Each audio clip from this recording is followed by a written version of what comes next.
Top of the morning to you, ladies and gentlemen. We have our second panel discussion of this day two of the conference.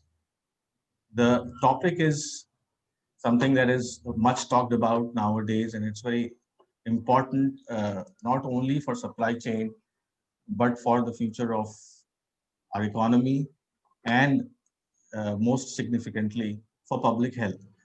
The topic is COVID-19 vaccination. How ready is India's cold chain infrastructure? We have two industry leaders and experts in supply chain who are with us. I'll introduce them.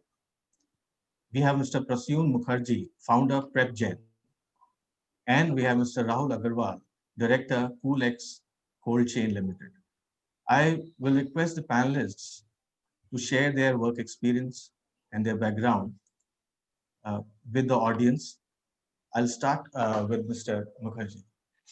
Thank you, Anand, and a warm welcome to all of you in this session. I have been in supply chains for about 34 years, working across several industries, Philips, Alcan, Hindalco, Novelis, and Lafarge Holcim. And in several of the functions which cover supply chains, from manufacturing, operations planning, logistics, and procurement. And I've worked in several geographies, for example, in Switzerland and then in India. And now I have set up my own initiative, which is called PrepChain, which is about consulting, guiding people, advising people on supply chains. And that's how it is. And I did a research in the last 6 months on the vaccine cold chains and came out with a research report. And that's where we sort of come in. And I'm delighted to be here. Thank you, Mr. Mukherjee. Mr. Agarwal.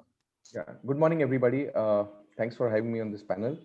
So I have been in this industry for last 23 years, predominantly focused on pharma logistics, which includes the movement of your entire range of pharma products, and of course, especially vaccines, which is now the hot topic. And we have one of the largest fleets on ground in terms of pharma cold chain in India. Pan-India presence, and we've just entered into the warehousing space for pharma and coming out with large pharma fulfillment centers across the country in tie-up with one of the leading real estate players. And we are sort of working on an end-to-end model for the pharma supply chain, right from sourcing of the raw material and the APIs up to the time when the product reaches the stockists and distributors. So this is broadly about us, and back over to you, Anand, for the next steps. Thank you, Mr. Agarwal. So to begin with, let's set the background and the tone of the discussion. This topic is about how India's cold chain infrastructure is going to enable the mass immunization program. And this present crisis has brought the subject of India's cold chain infrastructure to the front and center of public debates because of this. For the government's mass immunization program aiming to cover India's 1.35 billion people, as and when it happens, will largely depend on the availability of modern vaccine storage and distribution facilities. So this discussion will look at the current state of cold chain infrastructure in the country and the areas that need to be ramped up for vaccination storage and delivery. I'll pass this over to Mr. Mukherjee to set the background and the current scenario of India's cold chain infrastructure in this context. Mr. Mukherjee. Yeah, so what I'll do is I'll straight away try to cover all this with a couple of slides, and you would appreciate when you see these slides that India's preparation has been built on the foundation that India over the last several decades have been in a universal immunization program which covered 26 million infants, newborns, and 30 million pregnant women, which makes it almost like 5 crore people per year, which is a formidable number. If you look at most of the world's other countries, they don't have an universal immunization program. United States, such an advanced country, doesn't have a universal immunization program. So therefore, India starts off on a very good note of having an immunization program in place, which has a cold storage infrastructure. And so that's a very good starting point. And India has done exceedingly well to cover such very different, diverse range of vaccines which had to be given, from diphtheria to BCGs and the MMRs and MRs, and of course the oral polio vaccine as well. Two of the review systems which we have gone through. One is, of course, the government of India together with the Bill Gates Foundation. There was an INCLIN report, which is a very extensive report on how prepared India is. So if you go through that report, and also the EVM, the Effective Vaccine Management program, which was undertaken in 2017-18, and there is a May report of 2018. So that's the more latest one where you see India's preparations and how India is getting on with the entire infrastructure, distribution, storage, temperature, everything. So I have done research mostly on these two reports and some other reports as well. And the only issue is that the challenge is far bigger, because when you see the entire gamut of where we are moving the stuff, you start off with a recipient or a target group, which has to come to a subcenter or a booth. And then you are talking of number of booths of about 8.2 million booths. And then there has to be in some form that from the primary health centers and the community health centers, which are, let's say, about 25,555. That's the number that we have got. It has to move through vaccine carriers, and the temperature protocols and integrity has to be maintained. And if you move this all up, I'm going a little bit backward, because that's the way we will have to get into the bigger puzzles as it unfolds. That through insulated vans, the vaccines arrive at these primary health centers and the community health centers from the district vaccine stores. And these are also pretty big in number for the whole of India, 666. And that is where you have the real proper cold storage facility for both the temperature ranges +2 to +8 and -15 to -25. That's where the real refrigeration, the infrastructure is there. And then you move up, you have regional stores, and then you have, of course, the state stores, and the primary storage happens in the GMSDs, the government medical stores and depots, where you have 4 in number for the whole of India, from where all the state stores are sort of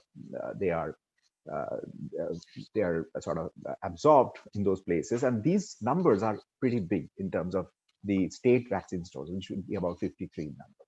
So this is, in terms of numbers, you see this, but the complexities of all this needs to be seen in terms of the few very important points captured in the effectiveness of the vaccine management program, which is that you start with the vaccine arrival.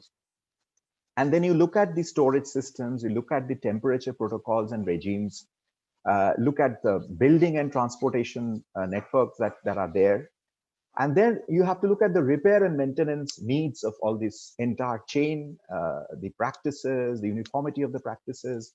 And then you look at the stock management, which itself is a very, very big subject, distribution, vaccine management, MIS, and the other support systems necessary. That's the full gamut of the vaccine chain. So once you start with the receipt, and I would say the receipt happens, if it is coming from outside of India, it will happen in an airport. And then from the airport, it moves over to all these different stocking points. If it is happening from a manufacturing site, it has to move to a primary store from a manufacturing site. And in India, we are talking of 2 to 3 manufacturing sites at the most, or it could be slightly more than that. But the whole of India is so huge.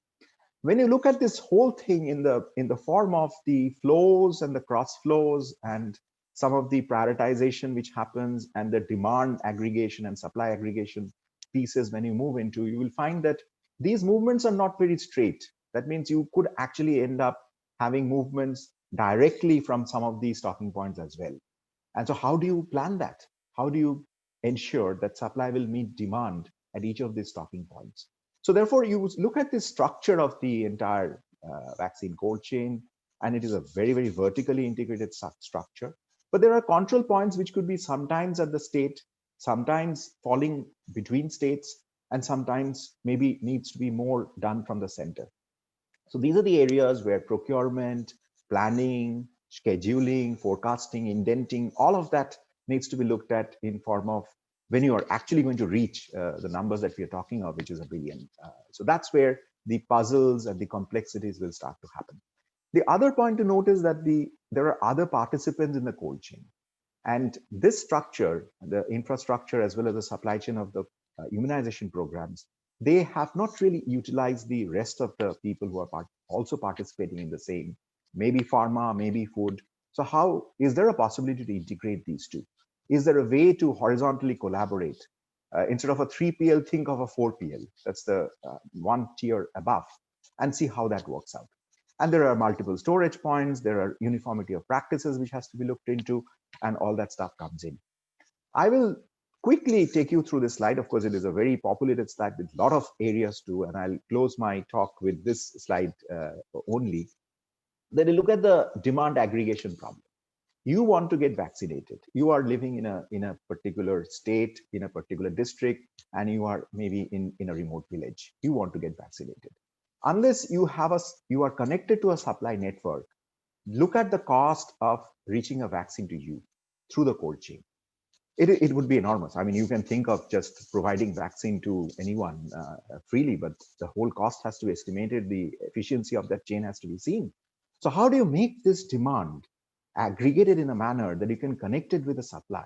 So that's, I call the demand shaping and aggregation and connecting it with the supply, that part of the puzzle. The second is, of course, storage and inventory. And this is an area where a lot of these things have to be looked into: the cold rooms, the cold freezer, the walk-in cooler or the walk-in freezer, or the ice line refrigerator, the reefer or the vaccine carriers. All of that has got temperature protocols, proper systems of storage to be looked at, the inventory norms, the shelf life. How are you having the handshake points done properly? Because every vaccine has to be such that it is stored at a particular temperature band. Only then it makes any sense. And then what is that vaccine arrival report? These are taken from the EVM report as very important parameters to look at. The temperature protocol and regime is very simple, that certain vaccines, like in the past, the OPV vaccine, it only survived between -5 to -25 as a storage temperature zone. Now, we are having vaccines which will probably have different temperature zones. Now, how do you create capabilities of the system to see that you are able to store it at the right temperature band? And till the time it is actually given, a person gets administered a particular vaccine. Before that, you will have to maintain that temperature protocol. So you may get the vaccine at a certain temperature, it arrives in an airport, maybe in a cold chamber, but then thereafter, the whole temperature protocol and regime has to be maintained. And when the studies were done on the way the whole refrigeration systems, for example, voltage stabilizers, the power supply needed, which is a constant power supply that needs to be needed. Are the people trained? So those are the very important points. And then during transfers, what happens? Then the next piece is, of course, supply planning, which is a very, very important piece. And there you connect it with logistics. And I'll talk less of logistics because Mr. Agarwal will talk about it. But I'll leave one single point, that logistics is the most important piece. Because unless logistics is efficient, you will not be able to transport between 2 points. And India is a very, very large and diverse country. And how do you create the visibility as well? On the procurement part, I leave with a thought that procurement is centralized, but at the same time, a little bit decentralized as well, because there are these different pockets who have to plan their own stuff. And then finally, the vaccine management system, the training and skills of people, and how do you create a post-vaccination program as well. So this is the overall picture that I wanted to create. Over to you, Mr. Thank you. Yeah. Thank you, Mr. Mukherjee, for presenting a very clear and descriptive picture of the landscape. Rahul, what is your overview of the state of cold chain infrastructure and how prepared it is for the immunization program? Thank you, Anand. So I think Mr. Mukherjee has covered almost all of what I would also have had to say, very descriptive and very precise. But yeah, I'll add a couple of points. So see, we are talking about India having an existing UIP plan and existing infrastructure. And Mr. Mukherjee also mentioned that India has been successful in doing 4 to 5 crore immunization quantities a year, and we're talking of going from 5 crores to 130 crores. And we're also talking of most of the vaccine candidates coming at either double dose or now even triple dose. This is the recent press briefing of the health secretary and the member Niti Aayog a couple of days back. So you're talking of anywhere between 2.5 billion to 3 billion doses, and you're talking of products coming in multiple temperature ranges, right from say a Serum Institute and a Zydus bringing in the vaccines at +2 to 8, You're looking at maybe the Moderna and the Sputnik, which coming at -20. You're talking about the Pfizer vaccine, which is coming at -70 to -90. While the government may have been running certain vaccination drives, say maybe polio or oral polio, again, which are at two different temperature ranges, where the original polio vaccine is at -20, and now the OPV is at +2 to 8. So the larger challenge is one, that the quantum is about 30x of what the government has been doing as estimated, and again 30x into 2, because you're talking about 2, so it's about 50 to 60 times of what is being done. And you're talking of a limited infrastructure. And I think so what was happening in the last couple of months was there was a lot of speculation in the market. There were a lot of private sector players, a lot of global freight forwarders, speculating on what the scenario would be, what would be the role that they would play in this whole program. So obviously everyone wants to build a good future business model. And in reality, well, based on what recently we heard in the press briefing, and I was fortunate to be on a call with the principal scientific advisor of the PM yesterday, on a panel where we actually spoke about the PPP. And there has been some level of openness from the government now to look at a private public partnership in this secondary leg, because, and as Mr. Mukherjee mentioned, the primary chain where either the goods would get say imported into India or manufactured locally, the primary transportation from that point to the GMDC or the state hubs, the first leg which the government would probably accept the medicines at, will broadly be taken care by private sector players like us and so many others who are in the trucking mode or the air mode, depending on the quantities. And I think that capacity broadly exists in India, because we are not looking at a program which ends in a couple of months. We are talking of a minimum 2-year outlay at the minimum. And as a couple of the senior veterans from the pharma industry said that this should be at least a 5-year program. So again, that's a speculative number. We are talking of anywhere between 2 years to 5 years.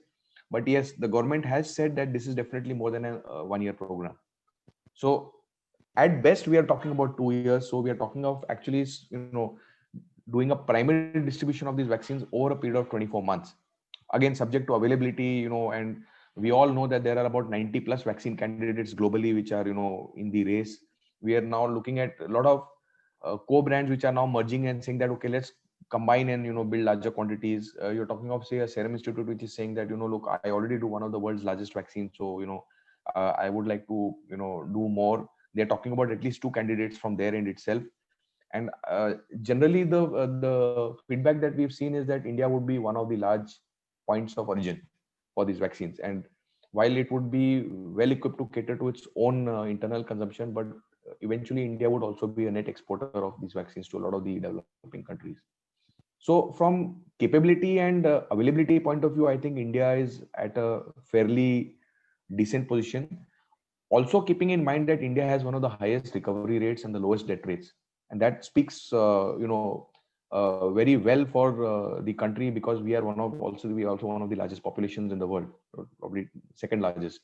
So, in such a scenario, if we are still able to maintain numbers, and we are also going to be the largest vaccine manufacturer, one of the largest vaccine manufacturers, I think the real challenge for the government is to sort of ramp up or scale up the secondary distribution, which is from these original or primary government stock points to the tertiary points. And then, of course, while the government has mentioned in the last press briefing that they are looking at about 1.5 lakh workers in the front line from the total, number of 3 lakhs that they have, because they intend to keep 50% for the existing programs which are going on. I mean, you have about 30 million childbirths a year, so that's 3 crore, which is an ongoing process year on year. So as Mr. Mukherjee mentioned, 5 crores. It's a part of the existing and the new births that sort of get catered to. So probably that figure is quite accurate. And so those will continue with those 1.2 lakh frontline workers, and these additional 1.5 would probably be used for this program. But when you're talking of the sheer volumes, I think the government will need to tie up with a lot of private players who have labs and hospitals across India, who at a national level, say the likes of the Apollos and those kind of maybe even the diagnostic companies which are already doing COVID testing, which would probably just help augment the process. Of course, the government can control the availability of the vaccine, and through the COVID, which is now in play. And we also had a discussion with the government yesterday on the panel. We said that, look, while your COVID platform is very good and it's integrated, linked to the Arogya Setu and maybe the Aadhaar and so many other tech platforms which will help sort of control, because I think the Aadhaar has the largest reach in terms of population coverage in India. So ideally, the Aadhaar would be the right point of control. But we have said that the COVID should be an open platform, because when the pharma company imports the product, he's already carrying a data trail from, say, Russia or from the US when the vaccine is coming in terms of the temperatures and the conditions in it which are stored. And then you have a clearance at the port, and then you have a transportation, and then you have a storage at the government point. So the entire chain has to be linked like a blockchain, where the ledgers are all available on one platform. So down to the last vial, you should be able to say that, look, when this vial originated from Russia and now it is being dispensed in, say, a remote village in Bihar, this is the continuity trail. And I think since COVID is a platform, it has to be open to accepting data from the various stakeholders who will eventually upload the data to their part of the journey thereof. And that will what will make the program very successful. So yes, tech will play a very important role. I think QR coding is very important for the product, when the manufacturers make it. And I think India needs to make it mandatory, not just for the India manufacturing, but also for the incoming consignments, that, there should be a QR coding or a tracing program which, helps you trace it down to the vial level. Because see, the larger challenge now, which is being faced and which the government also acknowledges, is that post the immunization, the sort of the behavior of the patient, what is he going through or what is she going through, is the larger challenge, not just in India but globally. Because you are bringing something in a year which usually would take 10 years to sort of test and stabilize. So that is the larger challenge. I think the supply chain, and as Mr. Mukherjee also mentioned, that India has a decent supply chain, probably better than most of the countries. uh, Scaling up is the only question, and I'm sure the government is already in the process. Because when we spoke to the panel yesterday, and we had two cabinet ministers also on the panel, so that shows a seriousness. We had some of the big manufacturers like Serum Institute and Cipla on the panel. We had McKinsey and a couple of other advisors on the panel. So there is a good amount of seriousness that the government is saying that, look, I need to do a multifold exercise from what I'm doing, and I need to gear up, and I should invite the private sector to sort of help us do this, and that's the right way forward. So again, going back, the challenge would be for the post immunization or post dispensation of this vaccine. One of the questions that also came up on that panel is, that the government has to devise a very strong legal framework for the sort of legal implications that would arise out of patient suffering, post the immunization, because that litigation will be a very big factor in this whole exercise, again, because you're doing it in a very short span of time and you're actually chattering into unknown territory.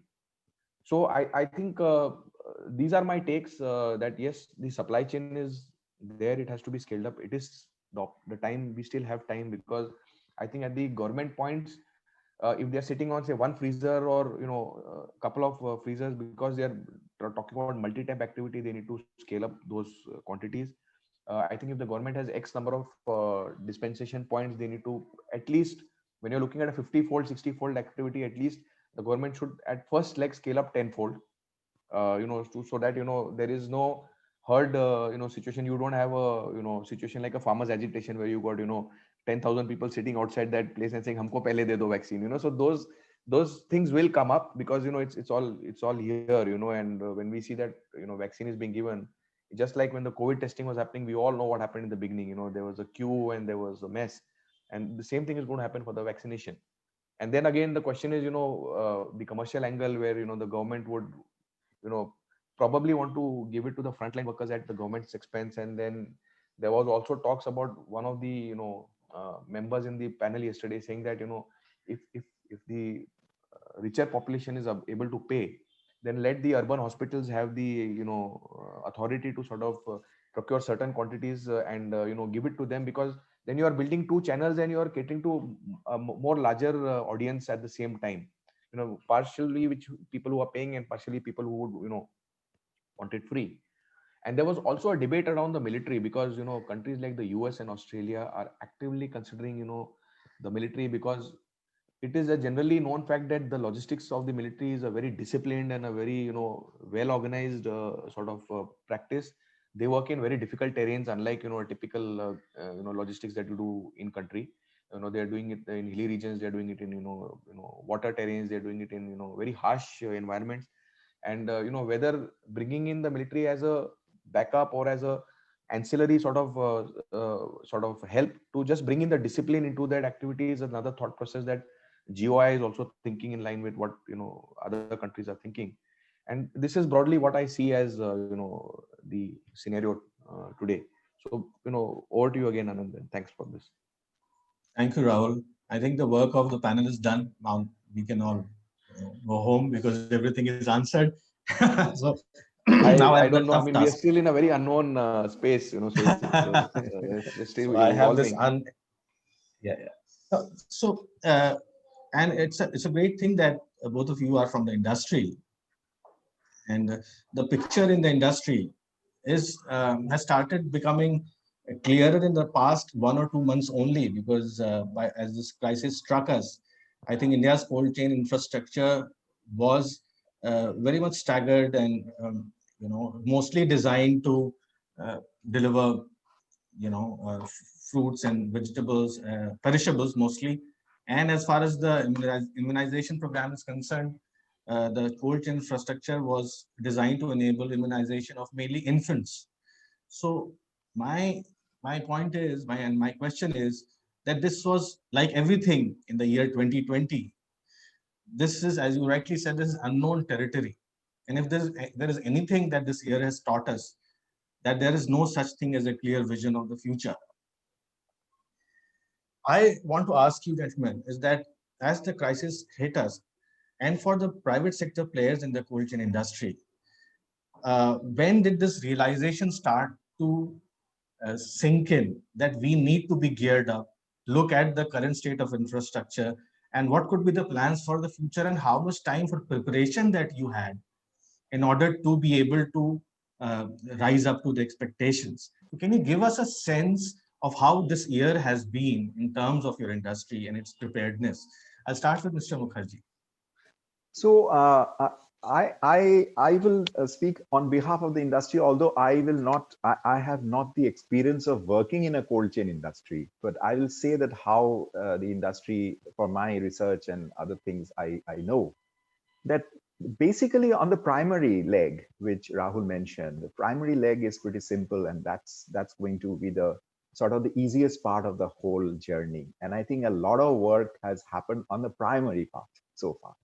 And the other part of the journey, which is the hazy area, because that's an area where you are getting into too many stakeholders. And that is and especially the last leg or the leg before that. These are very, very hazy areas to work on. I don't think the industry as a complete body, or even individually also, they have sort of worked very comprehensively in those areas. But I can tell you that on the technology area, there have been some people who have been thinking about it. And what Rahul mentioned, that without a technology solution to this problem, this is not going to work the way you have immunized 5 crore people.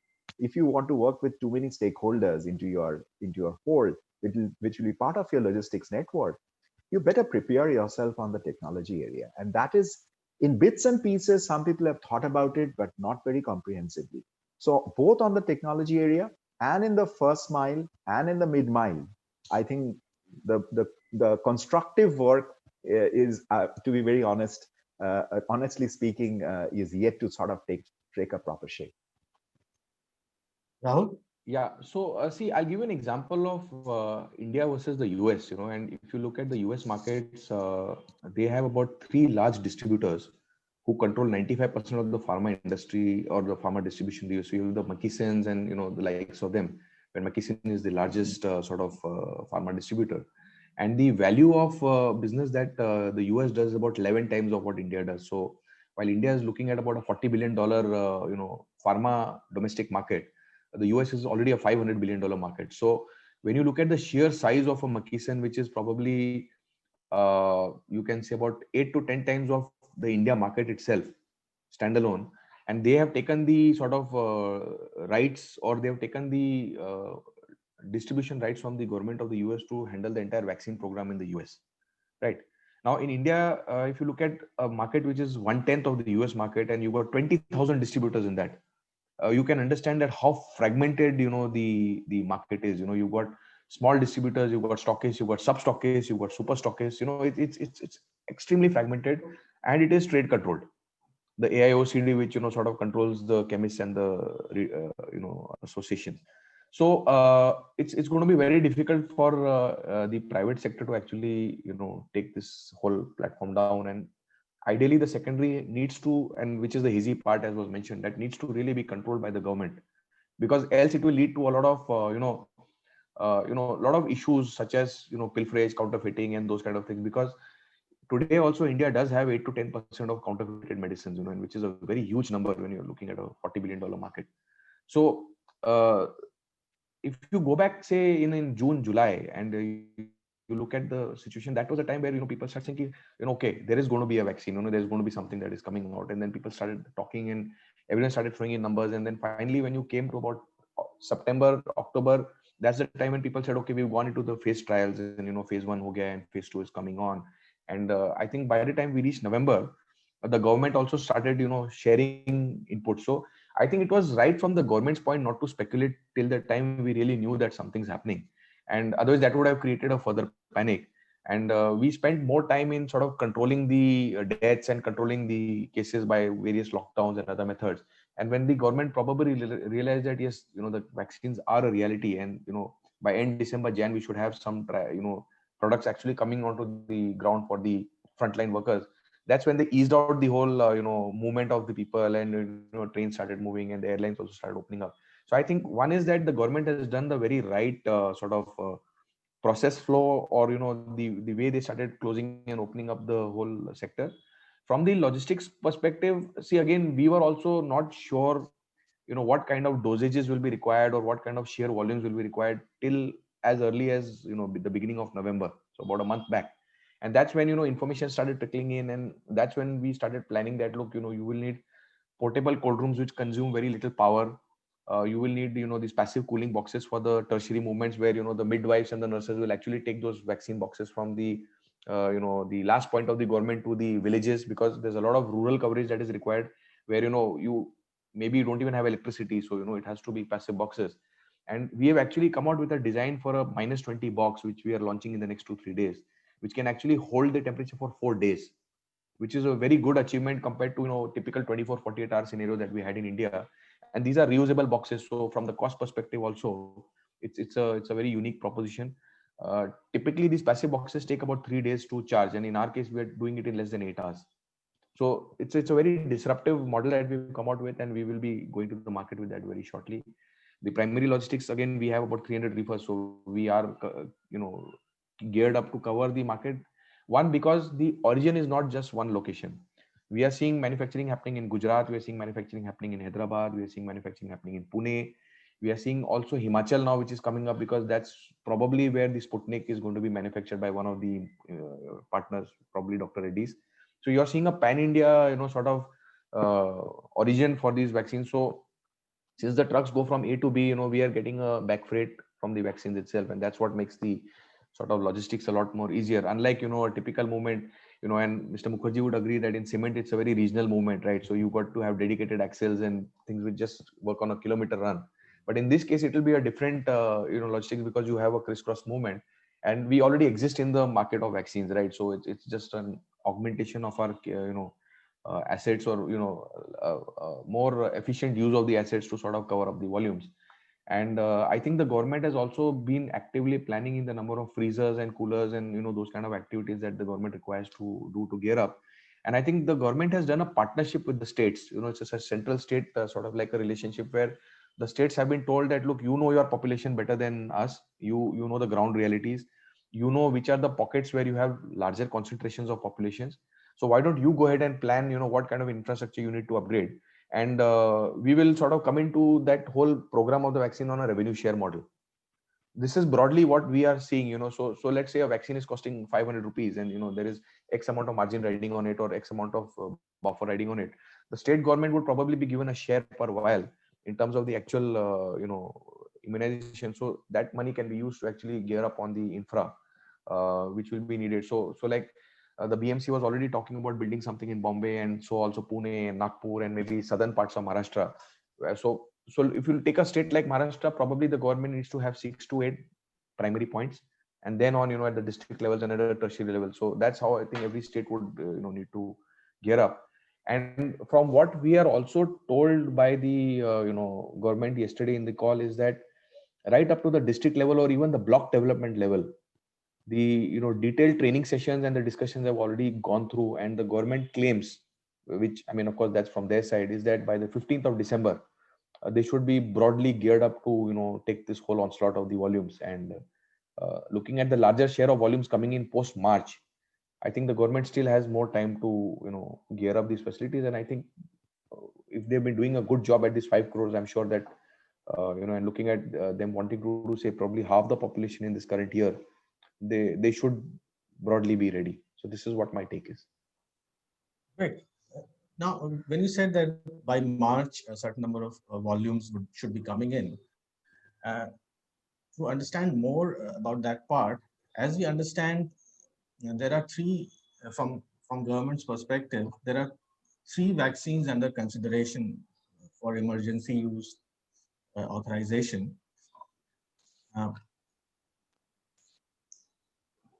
This is for our viewers. Now, they are, one is Covishield, which is from Oxford and AstraZeneca. The other one is Covaxin from Bharat Biotech and Pfizer, and the third is Pfizer and BioNTech. Now, out of these 3, the AstraZeneca's vaccine and Bharat Biotech's vaccine, they can be transported at normal temperatures of 2 degrees to 8 degrees Celsius. And the Pfizer one will need to be transported at ultra cold temperature protocols. So I do understand that the private sector largely has a supportive role to play and not the decision-making role to play.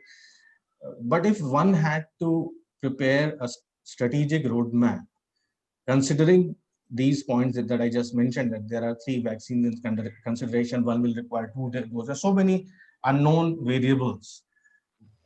What should be the best way to go about it in terms of building in redundancies, foreseeing the challenges that will come up along the way, the ambitious, huge goal of immunizing more than 1 billion people?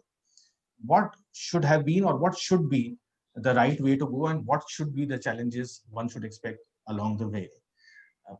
Mr. Mukherjee? So I'll be very direct and I'll be short and crisp on this answer, on this question, that India's capability in the temperature ranges between -15 to -25 was only in the case of the polio, and rest of the vaccines that India has administered so far has been always in the range of +2 to +8. So the capability that India has built up is in that range, +2 to +8 in terms of the storage. And therefore, when you move a vaccine which is stored at +2 to +8 and you administer it at a point which will be in a booth, that vaccine without any sort of cold storage can last for 24 to 48 hours.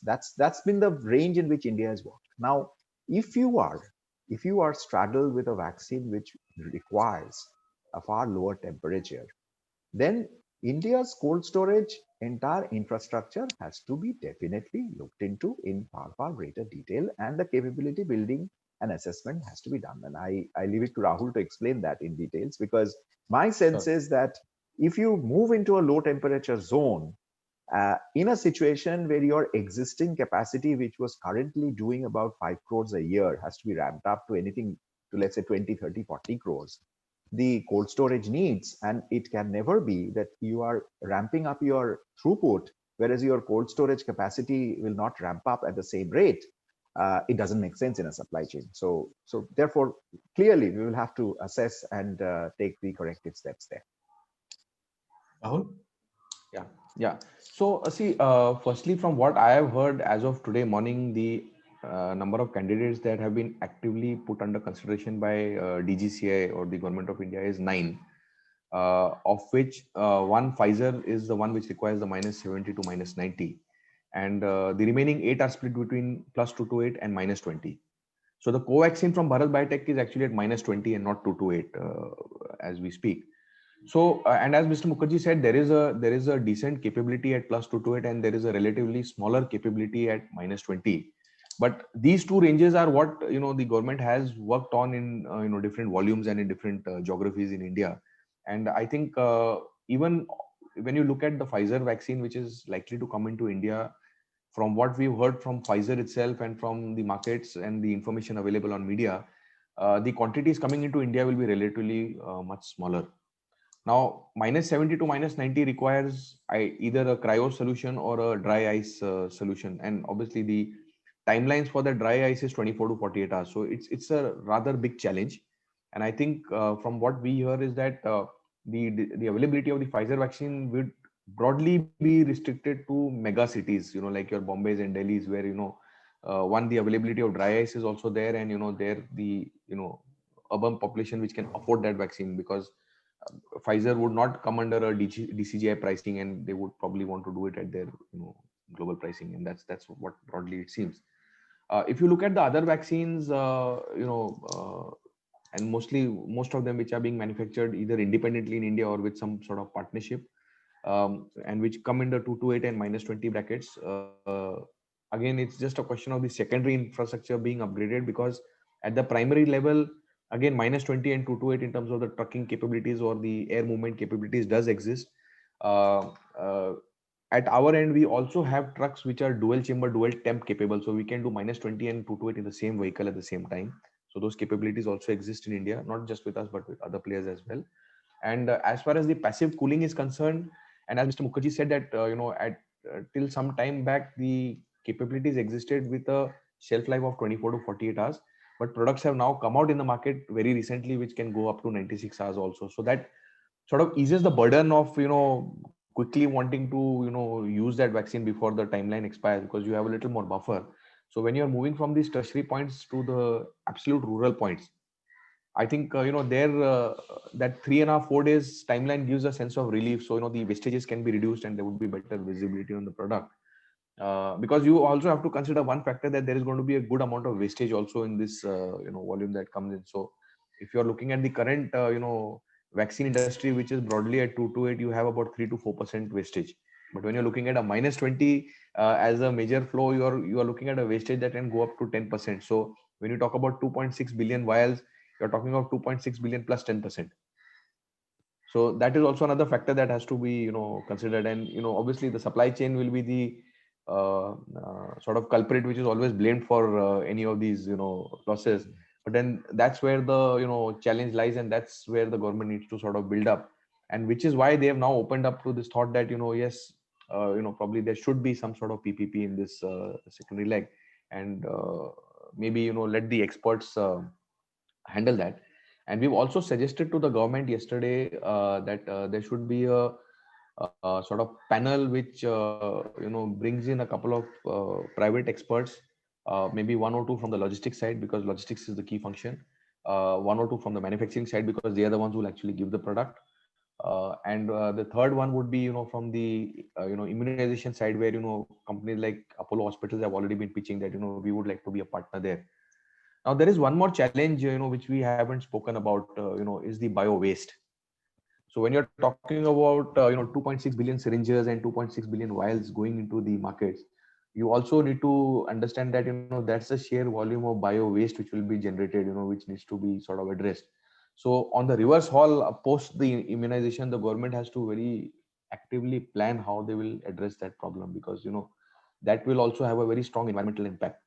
And I think that's another sort of after effect or aftermath of this whole immunization program, is that what are we going to do with that quantity of the cotton and the syringes and the vials and all those kind of bio waste and the gloves, because this is going to be in billions, not just that 5 crores that the government has been doing. So you're also talking of a 20, 30, 40 time fold in terms of wastage that has to be addressed. So yes, big challenges, but I think the good part is that the government is talking about these issues. They have realized, they've addressed past some of these issues. They're in the process of addressing.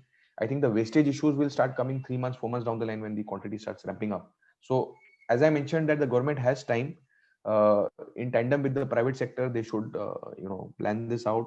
I think if you're going to outsource some of the immunization to organized private players, they would also take care of the wastage, because that's part of their SOPs, and it would be better managed, and it would be, the management would be more visible and traceable, in terms of, if I have generated a lot of waste, what am I doing with it? Am I just going and dumping it somewhere to get rid of it, or am I actually addressing it as per the environmental requirements, whatever the destruction process may be.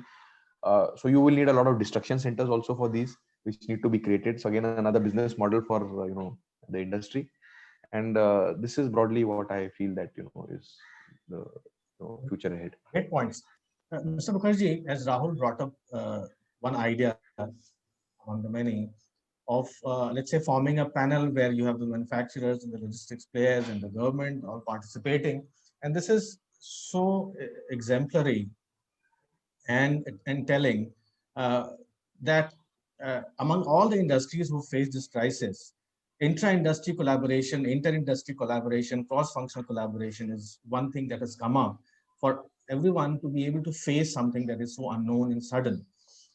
Now, from the cold chain industry's point of view, obviously their realization is also very sudden and the ramping up has to be quick as well. What are the areas in the cold chain industry you feel that will need to be ramped up in the private sector for them to be able to realize this aim? So I think we have covered most of these areas. If you look at from the private sector, I mean, this entire vaccine cold chain is actually in the government area and zone so far. I mean, if you look at the immunization program, there were some outsourcing of some of this vehicle needs to some extent, but there were no outsourcing of any cold storage. There was no outsourcing of any other form of infrastructure. But there was outsourcing of some of the people. So if you look at currently what will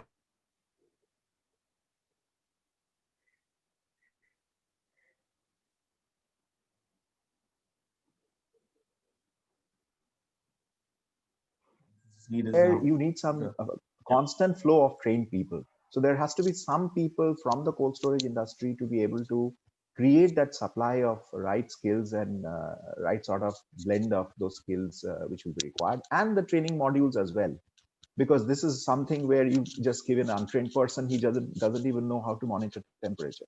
There is no sense.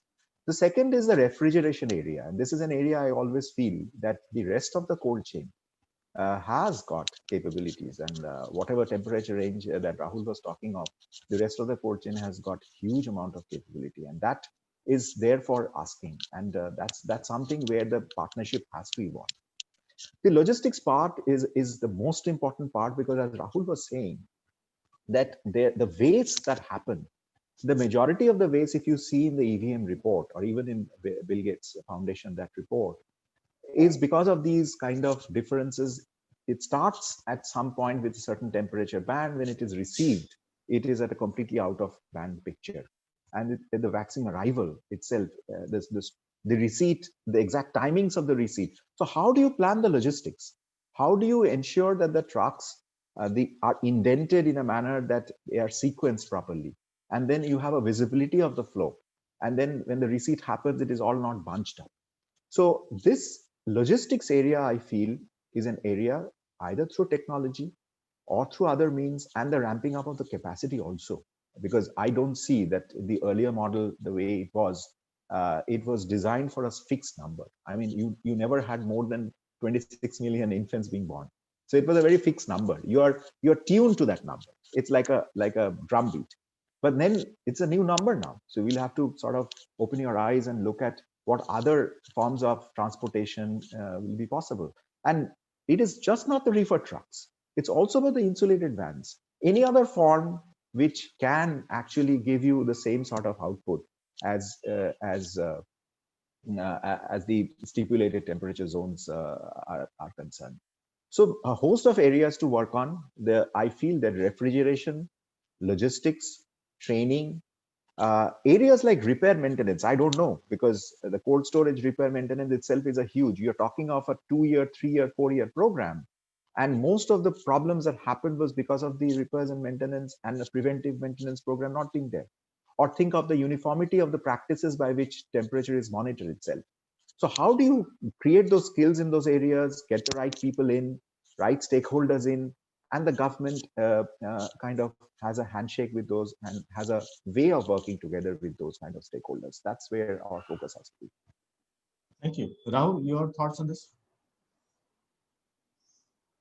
So I think broadly we've covered everything, and it's basically the government has to also plan the infrastructure keeping in mind the population clusters in, in the picture, because you would have certain rural areas where the population is very small, and you will have certain rural areas where the population is very large. So even the number of freezers or the cold rooms or the number of manpower that you need to do the immunization program has to be matched. So, and it's a big challenge because populations are changing, it's dynamic, you also got migration happening, you got so many other things happening. So what census may have been done say 3 years back is not true for today.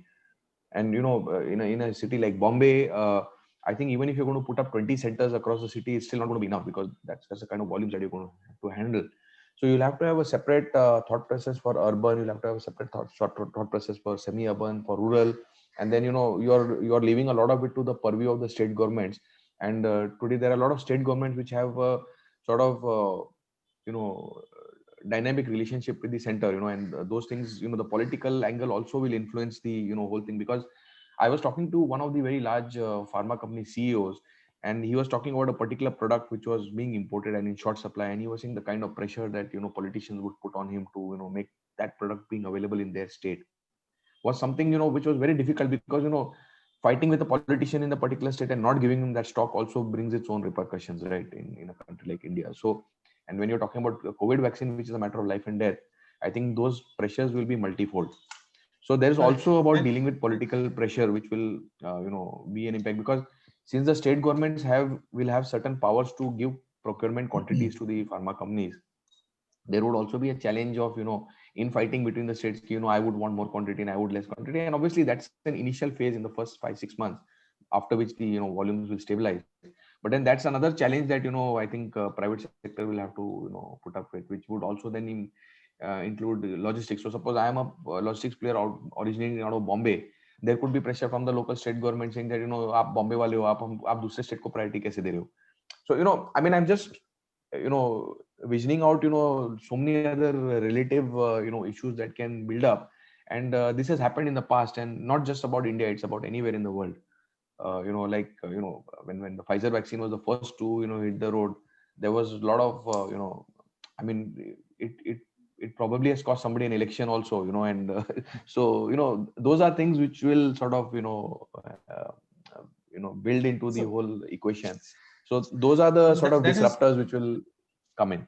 So that is an overall perspective as to what will need to be ramped up.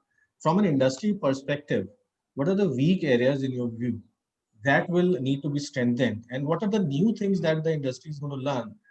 Like Mr. Mukherjee spoke about some of the areas. For instance, the collaboration across organizations, something that the government is very well equipped to do, but the private sector, for example, in a particular industry is not equipped to do. And we have seen that in these times. For example, I'll give you an example of the additive manufacturing industry, that when the need arose for masks and PPE kits and ventilators, for example, and from my conversation with manufacturers across the board, aerospace, defense, and automotive, who had the wherewithals and the infrastructure to do this, but they did not have this thing to get the designs in place and the approvals in place. But they all got together because of the hyper connectivity that we have nowadays, WhatsApp and this and that. And the engineers in some part of the world, in Europe, for example, they started to share designs of ventilators, and everything got democratized because the world needed these solutions and equipment yesterday. Now, in the cold chain industry, this is something similar that the industry is facing, that suddenly the crisis is so huge, everybody's impacted. Now one cannot just say that we have this much of infrastructure, everybody will have to step up. So what are the kind of collaborations in such a competitive environment, in such a fragmented environment of supply chain, and that in the cold chain, which is even more fragmented, what are the collaborations happening within? How are you talking to stakeholders across? And what are the areas that need to have such collaborations to be able to step up to the challenge? Rahul? So see, I'll give you an example that when this whole COVID vaccine situation came in, and we were broadly doing the ground trucking for the pharma companies in the cold chain, and we realized that we needed to get in these passive cooling solutions customized to this COVID vaccine for for the right time. And we were approached by one of the passive box manufacturers who was predominantly working in the food sector, and he wanted to sort of enter into the pharma sector. And then we forged a partnership where we said, look, we'll bring in the domain expertise to help you build that right product for the pharma vaccine movement, and you use your expertise in terms of the product knowledge itself to sort of design the right product. And then we gave him certain specifications that, look, these are what these boxes do today, and this is what we would like it to do. So like from that 48-hour timeline, when we were able to move to a 96-hour timeline, and while we did a lot of stability studies in this lockdown period, and we were actually able to come out with a box which is very unique to the world, I would say, and very adapt and very out there for the the specific COVID vaccine movement at the -20. And these boxes have now gone to trials for with companies like MQR, which is coming out with the Moderna format at -20, and we are also now going to approach Sputnik and Bharat Biotech for these products. And I'm very confident that this will be a very good solution for the right up to the tertiary point, which the government may also want to take, because as I said, we are giving you a 4-day shelf life, which is almost equal to any truck which moves across from Bombay to Guwahati, which is the longest journey in India. And that's the lifeline of these boxes, which actually makes the viability much more stronger. We are giving these boxes with the live tech, so it integrates with the CoWIN app, and the data is directly given to the government. And I think one of the good things that the government is doing into building this collaborative platform is that they've said, look, we have the technology platform, you can all come onto that. And now we have the center state network where these, as Mr. Mukherjee mentioned in his earlier slides, that the GMDC and the state points are already mapped. So there is a data available that, okay, there are about X number of warehouses which GMDC has, there are Y number of warehouses the state government has, which covers the primary storage points, and thereon then the ramp up needs to happen to the tertiary points. So I think rather than, like in our case for the box, we directly collaborated with one of the partners and came out with a joint solution. But on the overall perspective, I think the platform where we have suggested to the government to bring in the experts from each of the fields and then let them do the aggregation is what I mean. Of course, there would be a common price point, so the government can sort of give out a price point that, okay, when it comes to a reefer box truck, this is the price per kilometer for a particular size of vehicle that the government will offer. So then that becomes a benchmark for the collaboration. The same way for the reefer boxes or the cold rooms that the government may need to procure. The same way for the manpower which will do the immunization program. So if the government can come out with some sort of a base platform and put in a couple of experts, and when we were talking about the manufacturers and the logistic players and the actual dispensation part, we also should include the advisors and the consultants, because they will play an important role in also sort of bringing together. And which is why the government is talking. You would be happy to know that some of the top 4 or the big 4 who are the advisors, all 4 of them have got an implant in the Prime Minister's office, who are actually sitting and ideating with the government and at senior partner levels, where on a daily basis there's some sort of interaction between us and the other stakeholders, saying that look, this is what the government wants to do. And so it's a very interactive platform. And I think if the government accepts our suggestion of adding on to these stakeholders onto the platform, things will move very fast. Last question before the one that I'm going to ask you, which everyone wants to know about, as to how long will it take for the entire country to be inoculated, because nobody is in a better position than you in the private sector, being a part of the things that are going on. So the question before that is that what are the positive implications and impact of this whole experience of stepping up and ramping up the infrastructure in such a short period of time? And this crisis has upended entire industries and markets. And in the beginning, I remember speaking to the manufacturers at the beginning of the crisis and asking them, what do you think the recovery will look like? So they said that it should be V-shaped. Everything will come to a stop, and then there'll be a sudden rise after the vaccine is available.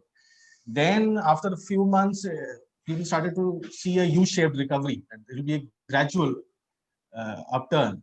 Now people are seeing and talking about a K-shaped recovery, that some people are consolidating and succeeding, people who are better digitized, for example, and some people are going downhill because they were not prepared. You know, so my question to you for the cold chain industry is that what are the positive or and the negative implications and things, uh, the impact that this crisis will have on the cold chain industry that you see in the medium and the long term, Mr. Mukherjee? I think you had a very sort of a wide range of things that you covered in your question, but I'll limit myself to just the cold chain and the industry around that. And here I only see positives happening because I see that when you are embarking on a program to sort of cover 1.3 billion people, this is something where the cold chain industry will be really, really benefited out of everything that will happen from now on. The issue is, and the positive is, that in the past, there was no technology which was available to connect people.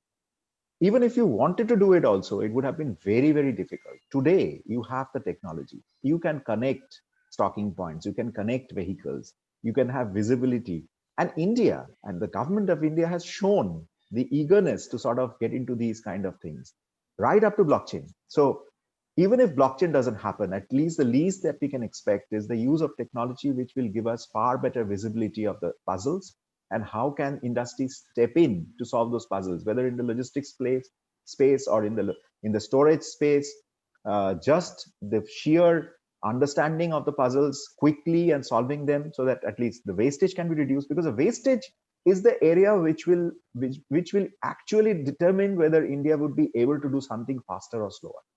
If the logistics waste cannot be managed, if the storage waste cannot be managed, India will take enormous amount of time. So I see only positives, and the way India has progressed in the last, let's say, 6 to 8 months, whatever you may talk about the recovery, etc., with such a large, diverse country, which was already going through several of the disruptions which have come in the last several years, India has done exceedingly well, I would say, in the post March, May, June, and in the last quarter. Everybody's talking about a positive than the last year's this same quarter. So I think on top of that, if the vaccine administration, the use of the entire cold chain to be able to reach out very quickly and efficiently, uh, it's going to be only positives for this industry. It's a very optimistic note. Thank you, sir. Yeah. Rahul? So I'll give you a small perspective. There was a conference a couple of years back where I was, this was organized by the Ministry of Food Processing, and Honorable Minister was herself there in that panel. And she had said that, look, India sees about 25 to 30% of wastage in food in the supply chain, which could also be from the farmer to the mandi, and it could also be from the vaccine from the primary to the tertiary point. So either ways. And she said that, look, if we can just plug this wastage, we are covering 5 years of additional demand, in terms of the demand for foods that will grow. So, the quantity that India needs to produce 5 years hence is being addressed today. So, the option of putting food in everybody's mouth, becomes a reality. The same way when you go back to the vaccines, and today, if India has been able to achieve a standard where the vaccine wastage in India is probably a single digit number, and obviously, yes, with the COVID vaccine coming in at a very large scale, we have to ensure that we contain these numbers.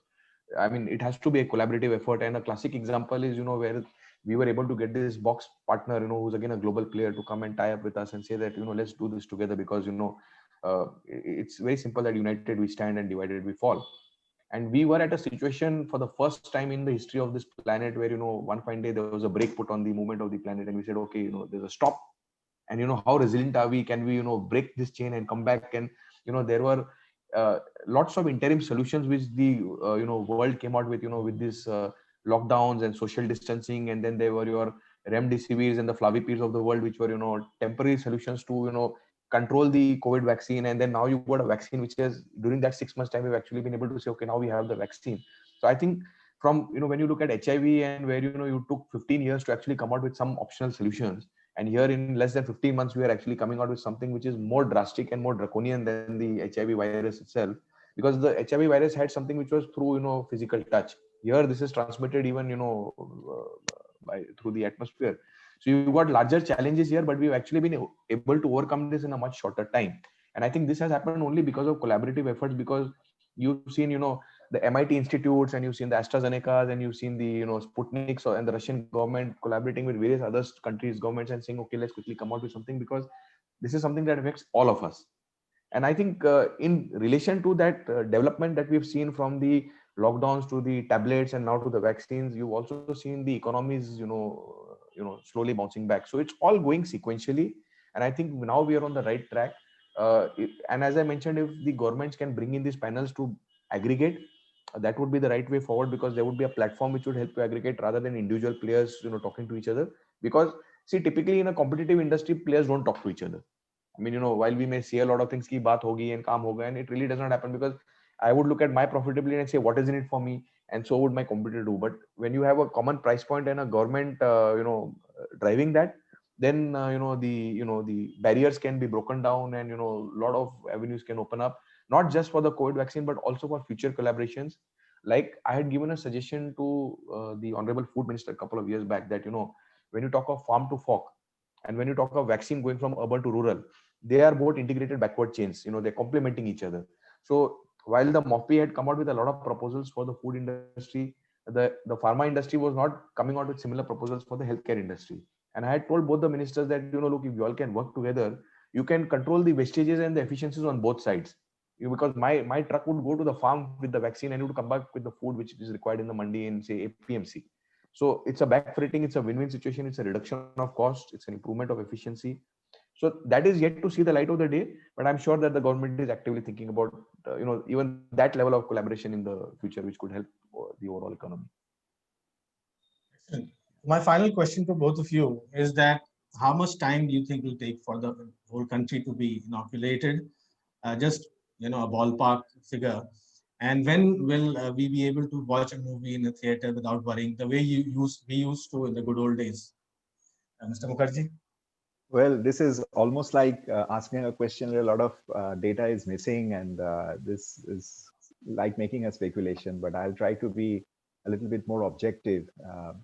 See, the time it will take will depend on how prepared and how India is getting into this entire launch with what kind of preparation. And I think India is doing it, trading very cautiously. It's starting off with testing the waters with the health sector and the people who are in that space, and covering them. And when you do that, that will be your sort of a test. It's a test run to see how you are doing, because you know exact numbers.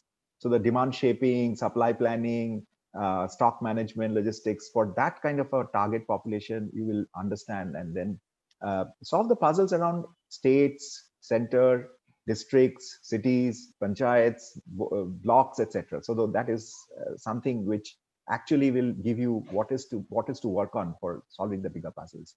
But if you ask me honestly, I'll say that it's not going to happen in a year for sure. And it should not also take something like that timeline that some people have been talking of, like 4 years, etc. Because that's something where if that is how you want to do it, then I think there will be bigger repercussions. So we should have a far better efficient system by bringing people and collaboration so that it succeeds in lesser time. Thank you, Mr. Mukherjee. Rahul? So I think, see, taking a cue from how we did the whole polio vaccination drive in India over the last couple of decades, I would say, and based on what I heard from some of the pharma principals, some of the CEOs of these pharma companies are actually launching the vaccine in the next couple of days, and based on their experience, they had said that, look, this is a 2 to 5 year program. Now, obviously, it would not mean an equal spread across the 5 years. It would probably, and as Mr. Mukherjee said, the first 2 years would see about 70 to 75% of the population being taken care of, which basically takes care of the chunk of the requirement. And then obviously you have 3 crore childbirths a year, and so they also obviously would need to get into this program eventually. So it would be an ongoing program, and I think by the time the government can reach the last point and say that, okay, we are 90% through, and unlike the polio vaccine, which took more than a decade to sort of take care, I think this 2 to 3 years would take care of the major population, and then it would be the leftovers which would probably go on to the 4th and 5th year, and then you would come to the stage where it's just a matter of the new childbirths. So broadly, this is what we are sensing. Again, it's a gray area, very difficult to say, because there could be some vaccine which could get disrupted in the trial 3 or post trial 3, where there could be some very big litigation which you could, completely disrupt that product itself. But fortunately, because India is seeing about 8 to 9 candidates coming in, and each, I mean, you see the Serum Institute itself is saying that I will do about, 10 crore vials a month. So when he's talking about that, he's obviously talking about, Serum alone doing the whole population in 2 years. So when you're looking at 8, 9 such candidates, obviously we see that, 2 years is a very fair benchmark. Everything else depends on, what really comes out. It's all speculative. So that's probably where I see this happening. Thank you so much, Rahul. Thank you, gentlemen, for this deep dive and telling us more about something that all of us, not only in the cold chain industry, but everywhere, every Indian wants to know about. You have a very good day. Thank you for these insights. Thank you. Thank you. Look forward to catching up with you again. Thank you. Take care. Thank you. Bye. Yeah, you too.